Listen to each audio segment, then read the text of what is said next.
I think it's diplomacy by humiliation and by intimidation.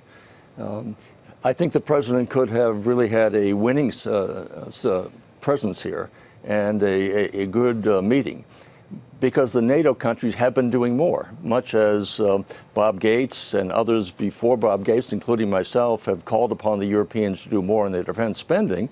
They are now doing more. They're spending a great deal more. And it's not only how much they spend, it's how they spend it. So you might have smaller input but greater output.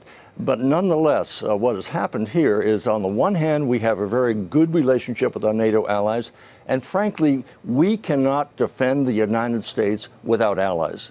So to take a public posture of insulting and humiliating leaders of other countries, our allies, it will undermine their ability to go to their constituents, who will feel very alienated from the United States, saying they can't count upon the United States and we're going to treat our military as mercenaries. If you pay up, you get our help. If you don't pay up, you're out.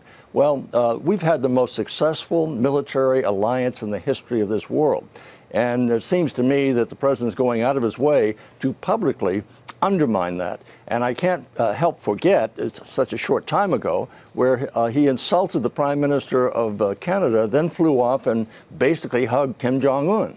And how did that work out for us? And now we have a situation where he is publicly chastising the European NATO allies and going out to have a one-on-one with President Putin, whom he thinks is a great guy. So it's not, it doesn't benefit us in the long run, or the short run for that matter, but to conduct diplomacy with a matter of respect for other nations, especially our allies. Don't treat your allies worse than your enemies. You're treating your enemies better than your allies. And so I find it hard to accept. And again, he could have claimed taken a victory lap here, saying, I've been beating on these folks to do more. They're doing more. I take the credit for it. Instead, what he's saying is, you haven't done enough, and I'm going to continue to beat you over the head. I don't think that's the way in which you maintain friendships, and we need friendships in a world of great danger. Whether it's cyber attacks, whether it's any kind of terrorism, we need as many allies as we can, and we don't want to offend them and offend their people.